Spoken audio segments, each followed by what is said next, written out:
Welcome to Outside Ourselves. I'm your host, Kelsi Climbera. If you are watching this episode on YouTube, you might notice that I am wearing one striped shirt in this introduction and another striped shirt in the rest of the episode. Like the Great British Bake Off, I think that consistency in clothing from day to day, if it's the same episode, is important. But unfortunately, I grabbed the wrong striped shirt this morning. So just wanted to make a note.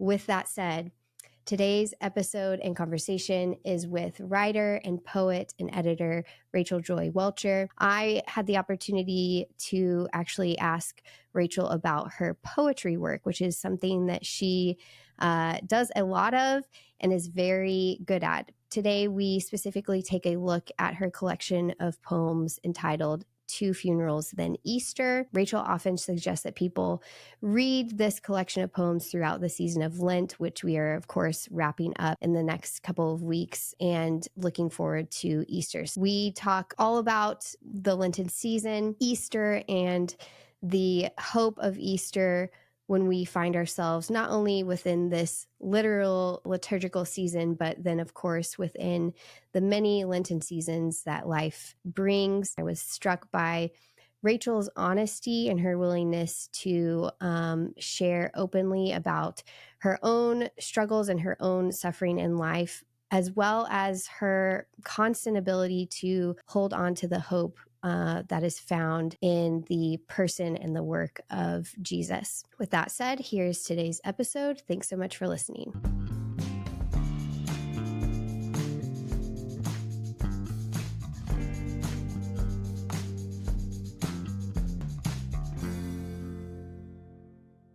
Hey, Rachel, welcome to Outside Ourselves. It's so good to see you. So glad that we finally get the chance to chat. Yes, I'm excited to talk poetry. Yes, all things poetry. We were just talking a little bit before we hit record about how intimidating poetry can be. I know I personally am intimidated by it. And so I'm excited to just learn today and kind of pick your brain about what you do. So with that, tell us a little bit about yourself. I know that you are an editor at Lexham. I think you edit probably some other places as well. You are very well known for your work on purity culture, Right. but you are also a very, very talented poet. So with that, tell us a little bit more about who you are and what you do.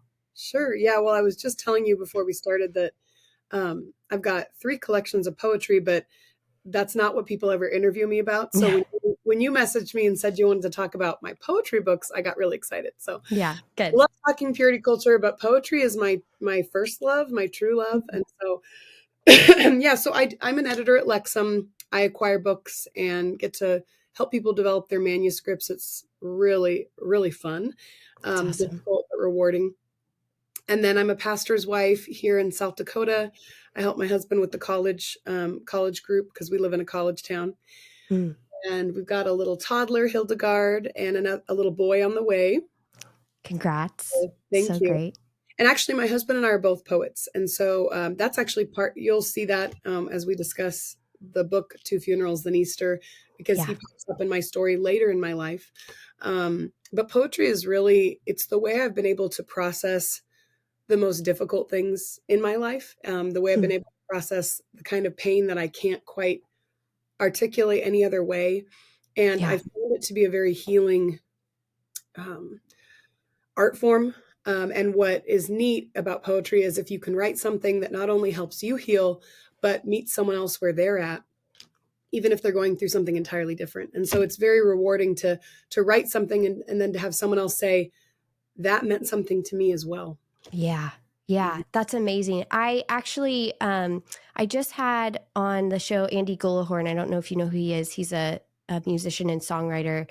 And we were talking about how he kind of brought up the fact that he writes, his songs are very particular to him, but that actually allows for people to relate to them fully. And I've been thinking a lot about that since he said that. We really didn't go into why that is exactly. And so I noticed that obviously in your poetry too. You're a lot of these poems in this book are very particular. They're about particular moments of grief. They're about your story and your husband's story. But in that, there is such relatability.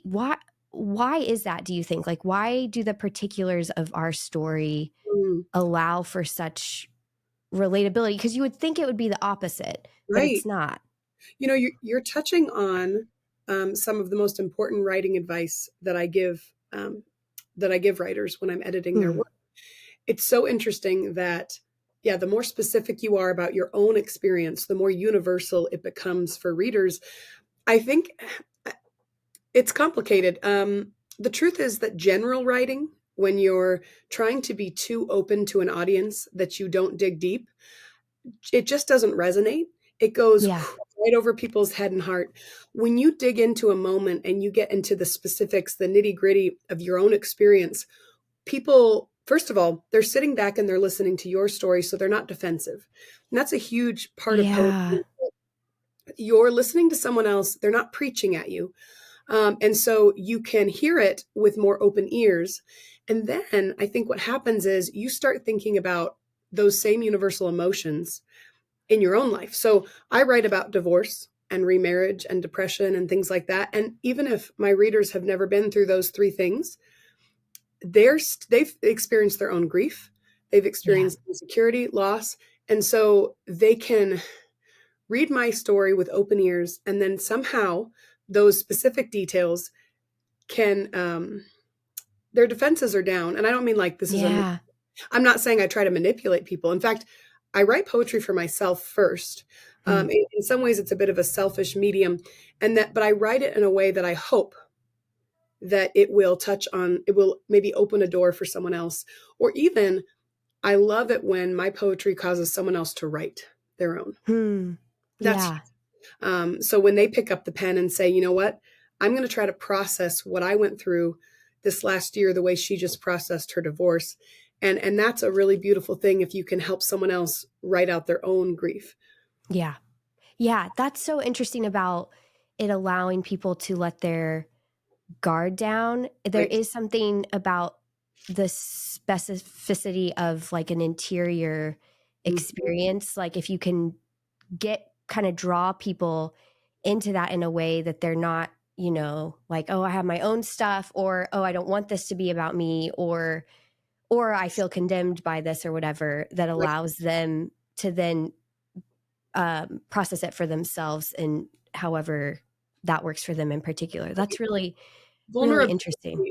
Vulnerability begets vulnerability, I think, so when someone's willing to be really honest with you, you suddenly kind of sigh and feel safer with sharing your own story. And I think that's what poetry does. If poetry is honest, and if it's not just a puzzle to be solved, we can talk about how there's one of the reasons poetry is intimidating is because we all immediately go back to, grade school or high school and think of that complicated sonnet that we had to analyze. And I'm not going to bash sonnets. I think you have to start somewhere. It's good to understand like the basics of poetic form, but poetry doesn't have to be that formal, and poetry doesn't have to be a riddle. And you'll notice in the way that I write that I'm intentionally not trying to hide what I'm saying. I use metaphor and sensory details, but I really want my reader to get what I'm saying. I'm not trying to trick them. I'm not trying to sound smarter. Some poetry is like that, though, where you read it and you just feel confused. And that's one type of poetry, but it's not the kind that I write, and it's not the kind that I like to read either. Yeah. Yeah. I think that that's very true. Your language is simple and easy to process. And yeah, I think that just adds to the ability for people to kind of get into it. Tell me a little bit about how you started writing poetry. Have you been like a lifelong lover of poetry, or is that something that came later? And then I also would love to hear a little bit about, you mentioned you use poetry for yourself to kind of process, how you found that helpful, specifically in times of suffering and grief. Right. Well, as to your first question, my mom was a teacher and my dad was a preacher. And so language definitely was a part of my upbringing, and books were everywhere. And so I've always loved the written word. And I think when you grow up as a Christian, it's hard to avoid the written word because we find our source of truth in a book, in the Bible. Yeah. And so not only was scripture everywhere, but my mom loves literature, introduced me to all the great books. And then my dad would just really encourage me with my writing. So when I was young, I remember writing poems and showing them to my parents. And I'm sure they were terrible. But my parents, it was funny. They would, and they're still this way, they will say something encouraging and then something constructive always, which, some people might roll their eyes and say, oh, but actually that's been so good for me because they always push me to be better. And to work even harder and to develop my craft. And so my dad would always say, this is just the beginning, which is so sweet. So I get published, this is just the beginning. He'd say, and so they're my biggest cheerleaders. So I have to credit my parents in large part. They're not like big poetry readers, but I think poetry then, I'm trying to think of when I really, in college, I was part of this underground poetry club, and we met in the, the cafe very publicly, but we thought it was just a bunch of nerds. But we would, we'd write poetry and then we'd sit around and eat dinner together and share our poems and, give each other feedback. And we were called not the Dead Poets Society. I think we called ourselves the Telltale Heart. But anyway, that's awesome. College and then taking writing classes. But I think poetry really became important to me when I started to experience grief. That's when it was after my divorce, my first book came out, and I've come out with 3 collections since. And I think that, and it's not all about divorce by any means. And there've been other things that I've wrestled with, but I think having that very large loss pushed me into poetry more than I had been in before. I can write out my joy, but I write out my sorrow more often. And so what's interesting is if you meet me in person, you will find that I'm a pretty joyful person. And, but then when you read my poetry, you'll see the other side of me. And I think sometimes people are surprised because I don't necessarily articulate my pain in just regular conversation. My poetry is very private, but I've made it public because I think that we need to share each other's burdens. And I also have this heart for Christians to feel free to share their grief, to lament, to see scripture that lament is everywhere and that it's not sinful. It's not sinful to process your grief. And so I think in some ways, like, I don't want people to look at me and say, because, I'm a pastor's wife now and people will put pastors' wives on a pedestal, even though they shouldn't. I want to say, look, I feel broken often, and that's not sin. And here's what me being in the dust felt like. And you don't have to feel alone when you're in those ashes, your own grief. Yeah, that's beautiful. There is something about, I think Christians in particular maybe struggle with, I think everyone struggles with sharing burdens and sharing their grief, but I think Christians, maybe the reason that they struggle is, I don't know if it's out of a fear that if something's really bad and they allow it to be bad, it might lessen God's promises in some way, or it might, it runs the risk of not allowing God to be all loving and all powerful and all sovereign and who we know he is to be.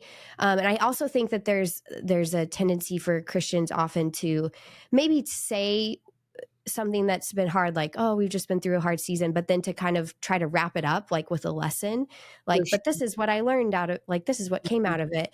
And that's just not how life is a lot of the time. Like, sometimes we don't ever get an answer. And I found a lot of freedom for myself and kind of coming to that realization of, like, this maybe wasn't a lesson I was supposed to learn. It just is life being life.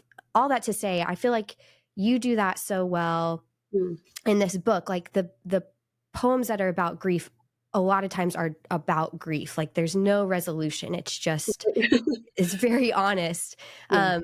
And so I'm curious, how have you learned to kind of let grief be grief while still holding on to God's promises? Because I've also seen, I've interacted with you a little bit online, or just followed you on Twitter and in other places, and I've seen you do that. I've seen you also. It's not like you're saying, you're a very joyful person in person, and online as well. I feel like you're willing to let grief be what it is, but then also let God's promises be what they are. How do you hold that tension personally?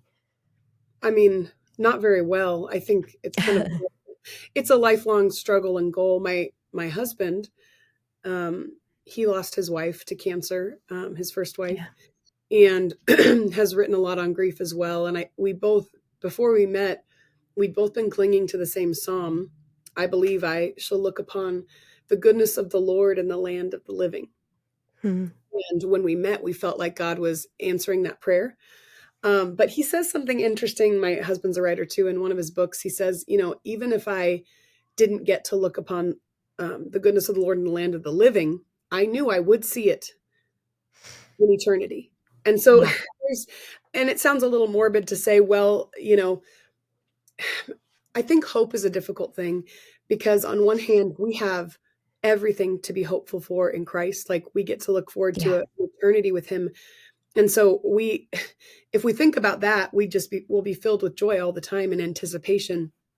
But here on earth, we are not promised, smooth sailing all the time. And in fact, we are suffering. And so I think what's hard is that you can't go up to another Christian and tell them, I know that fill in the blank will happen. Or, if I talk to someone who's single who wants to be married, I can't say, I know that God has someone for you. I can say, I think someone does, God has someone for you. Yeah.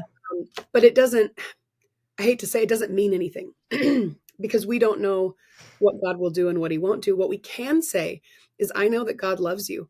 I know that he cares about your life and that it all matters to him. Your tears matter, your joy matters, and he's never leaving your side. And so, there are things that we can cling to even when we're hurting. And I think that's what I found, is that even in my deepest pain, and my husband and I were just talking about this, about how there's plenty to critique about the young, restless, reformed movement, Calvinism, which I grew up with and still would call myself a Calvinist. But there's plenty to critique about that movement and some of the ways that people have been treated in it. But what we were talking about yesterday is that what we learned about God's sovereignty has kept us rooted in times of grief. So that theology actually has been a balm, which is funny to say, because I know for some people it's been weaponized, but for us, it was a reminder that even if we were suffering the greatest pain we could imagine, we knew that God still loved us, because he still loved his son in Gethsemane when Jesus said, please let this cup pass. And God said, no. God said, no, you're going to suffer. And so if he would say that to his son, who he loves more than anything else, he loves us in our pain. And so I think having those theological truths actually really kept me afloat, faith through my greatest pain. And you'll see some of that theology in my poetry, but not in a way where I'm trying to bash anyone over the head with it, but to rather say, you can cling to this when you feel like everything else is falling apart. Yeah. There's something to be said about the promises of God kind of almost acting as I don't know, I keep thinking of like a net underneath like all of life. Like anytime the bottom drops out from us in life, like as a Christian, we know those are there. Those are the ultimate truth, and those are there to catch us. And so when we have joys in life, we give thanks to God because we know that's due to him. But when we have sorrows, we know he's still there. There's something really beautiful about that. I love that about, I'm Lutheran, I'm not Reformed, but I have noticed the sovereignty of God seems to pop up a lot of times for people in times of suffering and grief as well. And I would add to that, as a Lutheran, I think when you add sovereignty of God with the particularity of Christ suffering for you on the cross, and that being where we see God like ultimately revealed. Like those two things together are so powerful. It's like just a dynamic match of truth, which, you know, both are true at the same time, but I think that they can really be a comfort for people. You've told us a little bit of your story, but really this book that I wanted to talk about in particular, Two Funerals, Then Easter, is that story in full. Would you mind sharing a little bit about where these poems come from, and why you decided to publish them as a collection? Sure. Well, that answer to your most recent question is not actually very exciting. I write, I just write and save it all. And at some point, I will look back and say, okay, this is telling us a full story. And so what's ended up happening is over the last few years of my life, about every 2 or 3 years, I have a collection. And I don't think that's going to be the case, you know, in the next few years. I have little ones. And so it's a lot harder to process and to have those quiet moments. But I've found that in the last few years, every 2 or 3 years, I have enough poems. And when I read them, you know, take out a few, rearrange a few, I see that it's the whole arc of a story. And so Two Funerals, Then Easter is really my first collection of poems. Was very sad about losing my love. But Two Funerals, Then Easter is about getting to see the goodness of the Lord in the land of the living. And so I start out, and just briefly, my story, grew up Christian, pastor's kid, went to a Bible college, met a guy. After we graduated, we dated for a while and got married. And you know, we did all the things you're supposed to do, purity culture wise, and really felt like we were both going into our marriage with eyes open. We were very in love, very excited. And we're married about 5 years. But about year 4, he started doubting his faith. And we entered this really tough season of him wrestling with God and ultimately deciding he didn't want to be married to a Christian. And so he divorced me. And I could say a lot about that. In some ways, it led to my research in purity culture, totally different topic. But poetry wise, I had to process that pain, and it didn't come all at once. So these poems came over time. I can't really make myself write a poem. They come when they come, and I just have to stop whatever I'm doing and sit down and write it out. Is at least how it works for me. And so some people, they'll schedule their poetry writing time. That is not how it works for me. Poetry is the most inconvenient moments. There's this movie about Jane Austen where it shows her, she's in the middle of a conversation with someone, and then she just stops talking and sits down and starts scribbling. And they're like, what is she doing? Waiting. Anyway, that's kind of how poetry comes to me. Not that I'm comparing myself to Jane Austen at all, but that's where I just have to stop everything and say, okay, this poem has arrived and I've got to let it out. So when my husband left me, I don't remember exactly how many poems I wrote and when. I think, like I said, it just would come in waves. You know, you spend a lot of time in survival mode where you're not letting yourself process. And for anyone listening who's in that place, that's a real season. Don't feel guilt about that. You know, sometimes you have to compartmentalize to survive. Give yourself time eventually. I think that time will come where those poems will spill out and that grief will be processed. And so just, you know, remind yourself that grief takes time. So you can't necessarily force yourself to write out your grief when you want to. But when it came, I wrote it out. And then I also wrote out what I was feeling and experiencing as I met my second husband, my current husband, who had also been through so much grief, and just what it felt like to try to hope and enter joy again. Was very scary. And that first year of our marriage, I dealt with a lot of depression and triggers that had nothing to do with him, but being in a marriage again brought it all up. And he had to just be patient with me, and I had to process and do some counseling and stuff. But even that I include in the book, that, you know, here I had all this new joy, but there was still so much of my past that was knocking on the door. And so there's hope. The title is Two Funerals, Then Easter, which is about a poem where my husband had to do 2 funerals in 1 week. and then Easter, and it that's kind of how I felt like my life has gone in some ways, where I mean, Evan, my husband, he's Easter, in the sense of like that joy and that hope coming to fruition.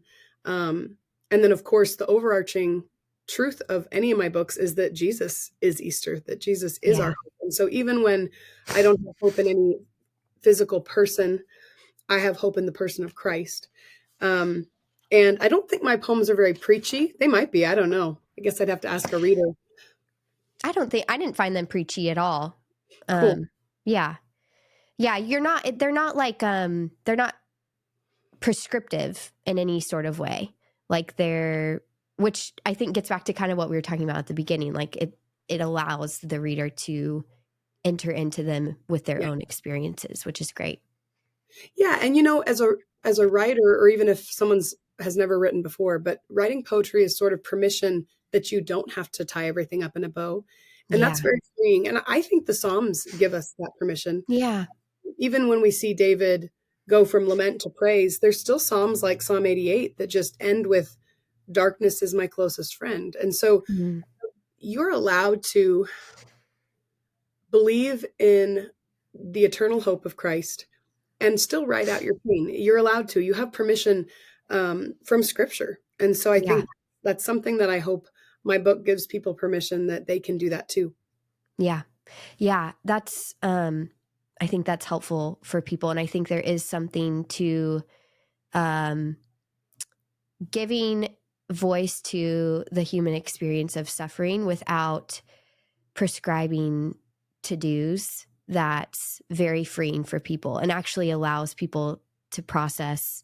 And whether it's, they're just reading something like your poetry about grief, or they're writing it out on their own, or they're processing it in some other way, that freedom allows you to actually move past it more than oftentimes I think when we're trying to say like, do this and this and this when you feel this way, that can kind of start to feel a little bit like a trap. I don't know. Yeah. Like if we try to write ourselves a prescription to heal, we just have to understand that grief doesn't really follow any directions. It doesn't follow a certain pattern. And therapists will tell you that every time you speak your pain, you're distancing yourself a little more from it, a little less hold over you.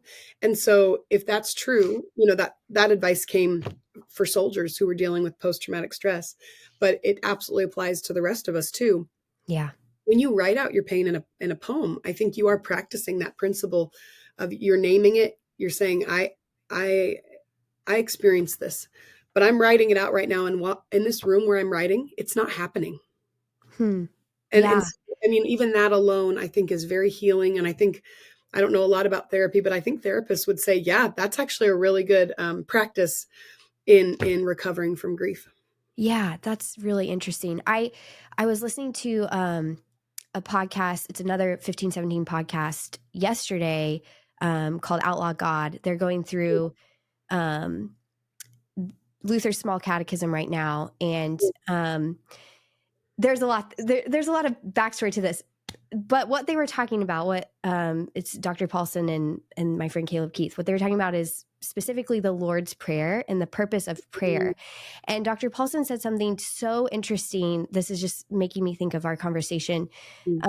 He said that prayer is a way to combat our feelings and experiences in life that are real. They are like, I don't mean to say this, and I know he didn't mean to say this to negate those or lessen them, but to combat the fact that those are not actually what is real for the Christian.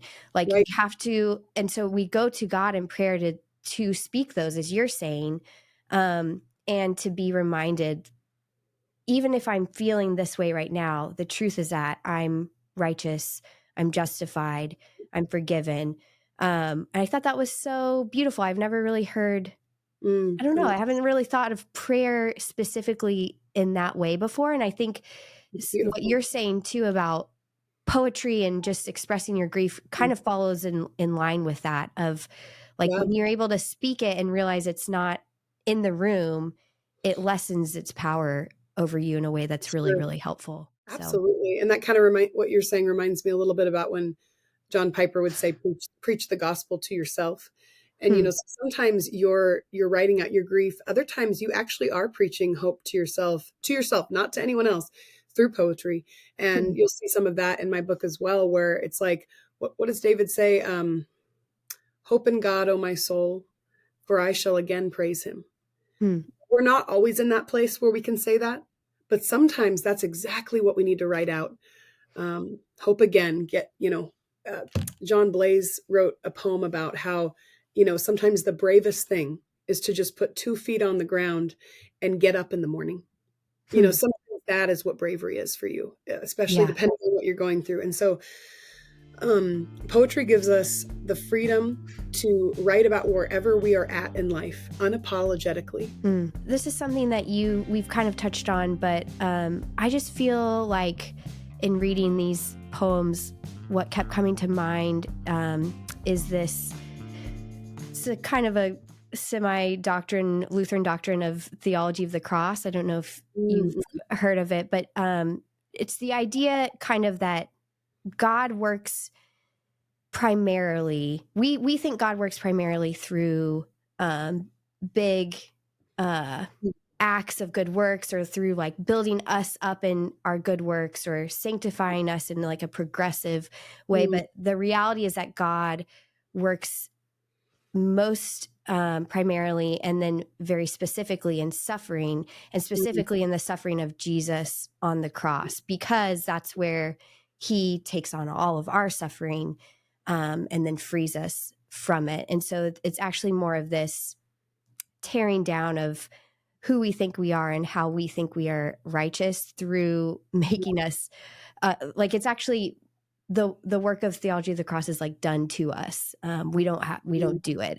It's stripping us from our reliance on ourselves to rely on God. And so many of your poems remind me of that. And I think your poem Communion, the first stanza was so indicative of that. If you want to read it, or I can read it, I just found it so beautiful. I have it right here if you want me to. Sure, read it. Yeah. I can hear how other people read it. Yeah. I'm wondering if I added the punctuation in, so correct me if I'm wrong. It says, my losses find a companion in the man devastated on the cross, who suffered the loss of all things on a rescue mission for my soul.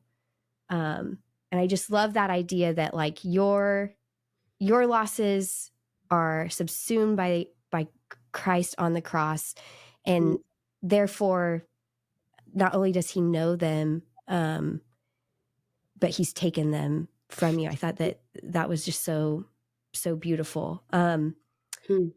You go on to say, he is not sympathy, he is the man of sorrows. He is not a sermon, he is a body broken. Can you talk a little bit about those lines and what you mean by the difference in those, the contrast in both of those statements? Because I found those really, really interesting. It's always hard to explain poetry. Yeah. But yeah, theologically. So, okay, you think about when you're suffering, that person who gives you kind of the puppy dog look of pity, and how it and how it's not healing at all. I mean, maybe it's affirming, okay, this person understands that I'm hurting. But when I think about Jesus, he's not looking down on us with like that puppy dog stare. He's actually in the dust with us. Yeah. Hebrews says that he experienced all things yet without sin, and he's our sympathetic high priest. And so there's something so incredible about the fact that Jesus knows exactly what it's like to feel a headache. He knows exactly what it's like to feel the ultimate rejection. He knows exactly what it's like to feel pain and loss. And so he's not this hypothetical sympathy floating around. And he's not even what people show us, even if they're very good at being empathetic. He is actually the man of sorrows. And so well acquainted, I think that term from Hebrews, well acquainted with grief, we've got to hold on to that. God is not separate. He's not looking down on us. And then He is not a sermon. He is a body broken. I have nothing against sermons. My husband's a pastor, but we don't usually need a sermon when we're in the dust, when we're in the ashes. We need to see that his body was broken for us. And so I think that the fact that Jesus can actually relate, like relate is not even a strong enough word. He was broken. Yeah. And so he's not just looking down on us or upon us. He is actually with us. When I'm suffering, I do picture him sitting beside me, weeping beside me. I don't think that's a theological stretch to say that that is how we should view Christ. Yeah. Beautiful. Another poem that I really loved in this collection is the poem that is entitled Two Funerals Than Easter. There's a line in there you mention that Lent, the season of Lent, is almost it's too much. Like it's too much for you, specifically for you and Evan in what you've been through. It's like what do you say? You say it's too long, and Lent lasts for so long in this house that we have to tackle each other in hallways in our living room, like children playing, inviting life into bodies that have seen too much death.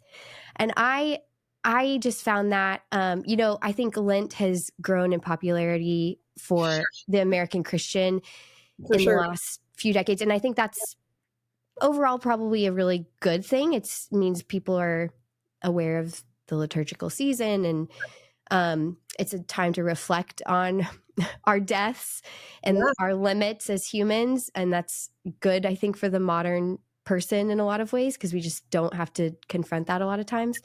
But I had not really thought about like this being, we talk a lot about like Advent and Christmas being difficult seasons for people who are lonely or in grief. I hadn't really thought about Lent being that for someone, like if they're in a time of grief that it's just too much. Like they've already they're in it. They're thinking about death all the time. So then to be but I think the flip side of Lent is obviously resurrection, which is where this poem ends up. Like you can't have Lent, you can't dwell on your death without some sort of hope. And I think we would argue as Christians, like that hope needs to be the resurrection. Have you how have you kind of processed and experienced the season of Lent, maybe since writing this? Has it changed at all for you? And what do you think about that kind of Lent being like a two-sided coin of both this really mournful thing, but also this, we're getting to the joy and hopeful. Yeah. Oh, I love that question. So I'm in a Baptist church right now. Okay. But my husband loves the church calendar and didn't grow up Baptist. And so, we love the symbolism of Lent. Like you said, we need to be reminded of our death. And my husband, as a preacher, he often talks about death and resurrection. And so he'll often say that, resurrection is all we've ever had. So I think those two themes of Lent and Easter really do kind of sum up our lives, our experience, but also that constant hope we have no matter what happens. But also just to get real specific, like I grew up in California where it's always nice weather, and moved to the Midwest when I married my husband. And man, winter makes you long for Easter, like so long. So in some ways for me, winter and Lent, even though Lent doesn't start, what kind of does start in the bleak of winter, at least in South Dakota, where there might still be snow on the ground at the beginning of Lent. By the end of Lent, those tulips are popping up. Like they're actually popping up in your yard. And so there's a real symbolism there that's very tangible for me of struggle with the winter here. It's really hard to get through. And then when spring comes, it's like I can finally breathe again. And, we do this thing where we flower the cross. It's just, or we haven't done this because our cross is up way too high in the sanctuary and it'd be dangerous, but my loves to shroud the cross, right? Lent. And then you take off those shrouds. I love, anything that just symbolizes that joy that's coming. And So yeah, I think that if this is maybe a strange transition, but if you've suffered, but you are finally experiencing some joy, don't feel guilty for that. Em- Yeah. Embrace it and ride that season out as long as you can, because um, sometimes we feel like coming out of a Lenten kind of season is almost like, wait, I need to keep mourning my dead. I Yeah. need to keep, I don't want to forget. But Mm. we are human and we need seasons, and you can't be in the season of grief forever. Mm. And of course, in some ways, grief never goes away. There are losses that you're never going to stop mourning, but God does bring seasons of joy into our lives, and He does that as a gift. And so Yeah. I would just encourage, like, it's possible that some people right now are practicing Lent, but they're actually finally experiencing some relief in their life. Hmm. You know what? I mean, don't, if this isn't a season where you should be giving some, maybe this is a season where you should be feasting. Hmm. I Yeah. mean, not to, balk at the church calendar, which I love the church calendar, but like, it's possible that last year, maybe during Lent, your losses that you self-imposed represented your true losses. And it was Mm. just a symbolism you needed. But maybe this season, maybe this Easter is really going to be a season of joy. So anyway, Yeah. I think that, just symbolically to take those to Lent and Easter, and I try to have people read, I have them read my book of poems from Lent to Easter, because it really does kind of lead up to Yeah. that joy. So Yes. I think why we're talking about, because this isn't my most recent collection, but Right. it is my favorite. Is it really? Yeah, I think so. What why would you say it's your favorite? Do you know? I don't know. I just feel really proud of it. Yeah. I feel like it's my voice, and it really does tell a complete story. And I Mhm. love the other two books, and for other reasons. The first one's real angsty. The third one is Sometimes Women Lie About Being Okay. And that one is real fun too, and has Yeah. lots of angst and joy. But there's just something about this particular collection. I'm never going to be able to repeat this part of my life where I was able to actually look up and see the goodness of God in the land of living through my husband. And so I'm Hmm. telling a part of my story that's just so precious. And I think maybe Yeah. that's why I love it. Yeah. Yeah. Well, it is a beautiful, I mean, I I really like it. And like I've maybe said, I don't know poetry well, but I really enjoyed reading it. And I think it is, to get back to this season, like it is such a great read for Lent leading up to Easter. And I think I was gonna as I was kind of preparing for our interview, I edit all of the articles that go out at 1517 online, and Oh, we nice. had this series recently by um, uh, Pastor John Bombaro. He was writing on kind of the historicity of Lent, and Mm, he argues that historically Lent wasn't so much a season when it first started. It wasn't a season of so much mortifying mm, your sinful flesh as it was preparation and mm, practice of living as resurrection people. And mm. I've Yeah. really loved kind of just thinking about that in particular, because I do think back to that like two-sided coin, they're similar. Like we're in one way, if you're mortifying the flesh or you're losing something, you're practicing losing something, it's kind of the negative.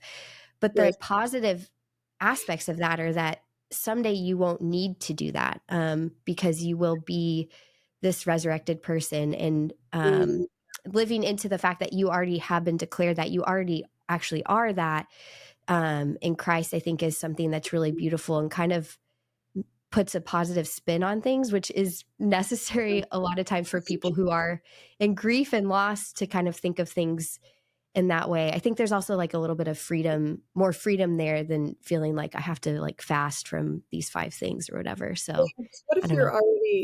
you're already fasting and it wasn't it wasn't a choice? And I don't even mean Yeah. like, Yeah. um, yeah, what if you have kind of a non-self-imposed Lent that you've already been in, and so you choose to take that grief that you already have, and like you said, live as a resurrection person. Mhm. think that that's another way to participate in Lent, is to just say, okay, whatever loss I'm dealing with right now, I'm going to actively try to consider it in light of eternity during this season. Yeah, that's beautiful. I think the ending line in Two Funerals, Then Easter, you say, he is, let me pull it up because I want to make sure I have it in context. 96. Yes. So at the end, you say, he is the gift no one prays for, because that would be cruel. But really, we are so thankful to have you. And I think, correct me if I'm wrong, is the he there Jesus, or is it up to interpretation? I don't want to put you in a corner. Well, that's poetry. So actually, there is a I am going back and forth between talking about Evan as a pastor who's suffered deeply, and so he is able to preach in a way that I've never heard anyone else preach. He's performed over 200 funerals, and he's only 40, and he's lost his mom and his wife, and so when the first meaning is him, that he's the kind of pastor no one wants to pray for, because you don't want to pray that grief on anyone. But man, it is so helpful to have a pastor who can empathize. But then, of course, you're absolutely right that I'm going back and forth between, I say he is risen indeed.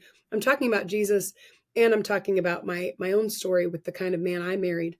So there's a double meaning there for sure. And that's the fun about poetry, is that you don't, when you're writing an article, you've got your subheadings and you've got to wrap everything up, and there's a place for that. We need those. But man, I write, but man, it's so freeing to be able to write a poem where you could weave things together without having to be completely explicit in what you're trying to say, but that there could be that double layered meaning. And there's what poetry does is it leaves some mystery where we tend to rob mystery from our lives in almost every other way.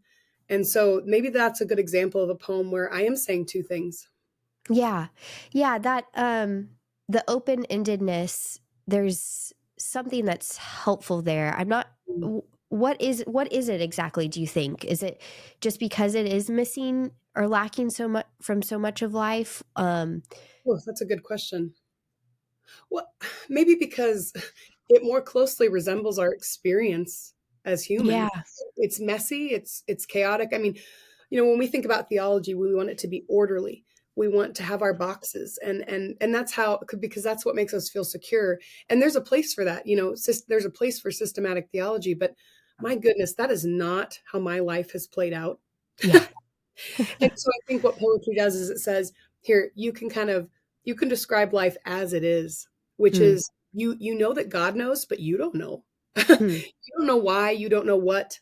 And it's okay to sit in that. I mean, it's funny. It's like, I think one of the reasons that some Christians are scared of poetry is because it seems wild, and it seems like it doesn't seem concrete enough. It doesn't stay in anyone's boxes. Yeah. But the truth is that there are Psalms in Scripture that do the same thing. They are poetry. God has spoken to us not just in history or narrative, but he's also spoken to us in poetry. And I think we got to remember that there's a part of our life and a part of our soul that can only be communicated in the form of poetry. That's beautiful. I love that.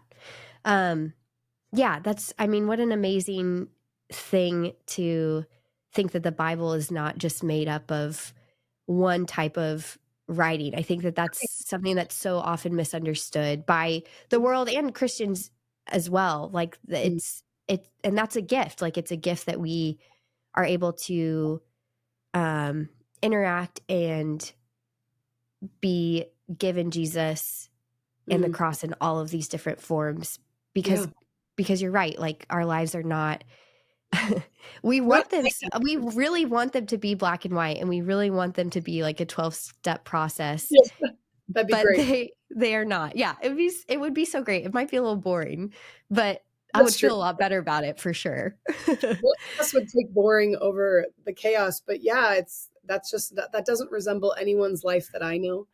Yeah. And so we have to have a place where we can express kind of the ellipsis, right? The ... Yeah. Mm-hmm. Yeah. That's great. What would you say right now in this season of your life, Christ's resurrection means for you? And has it changed at all from when you wrote these poems, or do you feel like it's the same? Oh, I think in some ways, of course, it stays the same theologically, but for sure it's changed. There's a desperation Hmm. I hold on to the cross with in seasons of pain. Um, and then I think for me right now, with a toddler, and just I think resurrection signifies rest to me. Yeah. I'm Yeah. just I'm always tired. Right back at you. Yeah, it's Yeah. like, maybe that sounds silly, but that's kind of where I'm at. Whereas maybe before it was more of a desperate clinging. I know for my husband, like it's wanting to see the dead that he loves risen. And Yeah. um, but right now for me, it represents like that all our striving will one day cease, Yeah. um, and it won't be on us. Not that salvation isn't on us right now, but you know what I mean. We're in this, not yet. You burn in the not yet. Yeah. Yeah. And we don't feel, even though it is here, we don't feel it. Right. And that's a very hard Mm-hmm. place to be. I think that's where a Yes, lot of our suffering comes from, honestly, for because sure. we know that, and yet we don't feel it, or maybe we don't even know it. It's given to us, and we can't fully know it. We can't fully feel it. So yeah, I agree with you. Well, what should we be on the lookout from you? Are you working on anything that you want to tell people about that's coming up? Sure. Okay, it won't be out for a little while, but I wrote my first children's book. Oh Um, yes, I yeah, remember hearing about this. Tell me a little bit about it. so it's going to be through IVP, just like my Okay. talking back to purity culture. But now that I'm a mom, I was thinking about it's a very simple story. It's called The God Who Never Sleeps, Hmm. and it's about the theology that whatever time you wake up at night, and this is really it's funny. I've read it to a few friends, and they're like, "This is for adults too." Yeah. So it's about a kid who can't sleep for various reasons, and essentially his parents just remind him that when he wakes up in the middle of the night, even if mom and dad are asleep, and all the animals outside are asleep, his sister's asleep, that he can talk to God anytime Hmm. at night, 3 a.m., and God will hear him. And so, I mean, it's a very simple concept, and yet when I was young, it really transformed my experience of fear at night. Yeah. And so I wanted to write about that. So I hope to write more, kind of a series of the God Who, and then fill in the blank, where I'm able to communicate something significant but simple about God, through a children's story. And so this book will be for like 4 to 8 year olds, which Okay. my daughter's only 2, but that's so when it comes out, she'll be heading toward that that age. But I'm really excited about it. And my friend, Breezy Brookshire, she's this incredible artist, watercolor artist, and she's doing the pictures, and I am so excited. Oh, Um, that's I've awesome. had her art hung on my daughter's wall since before she was born, and so to know that like this book I wrote essentially for my daughter is going to be illustrated by this, oh, I'm so excited. Oh, that's amazing. What a cool connection and full circle. That's great. Well, that sounds wonderful. Thank Yeah, you. that's something. It seems like for especially young children, like fear is so Mm. prevalent at night. Oh, Um, it's dark. and it's dark. It's like, um, it's the time they're alone. It's Mhm. the time, yeah, without mom and dad. So what a wonderful and true message to give to kids. I think Oh, that's thank you. exciting. Yeah. Well, thank you, Rachel. It's been so great to talk. I'm really excited and looking forward to people hearing this. I think everyone who listens is going to be encouraged. So thank you for your words. Oh, it was so fun, and thank you for letting me talk about poetry. Oh, Oh, anytime. Anytime. It was wonderful. great. Outside Ourselves is a 1517 podcast. To learn more about all of our shows and all of our podcasts, please go to 1517.org/podcast. If you enjoyed this episode, or you've enjoyed any of the Outside Ourselves content and you haven't done so already, please give me a 5-star rating wherever you're listening to podcasts, or even if you don't listen on Apple Podcasts and you want to just hop over there really quickly, hit 5 stars. Should take you about 2 seconds or less. I would really appreciate it. If you're watching or listening on YouTube, I'd also love if you could subscribe to the Kelsi Climbera channel. These are some really quick and easy ways to get the word out about the show. As always, we have amazing and exciting content coming out daily over at 1517. If you are new to our organization and what we do, please make sure to go check out our website, 1517.org, for more shows, more content, and more of what we do. I'll be back here in a couple weeks with our next guest.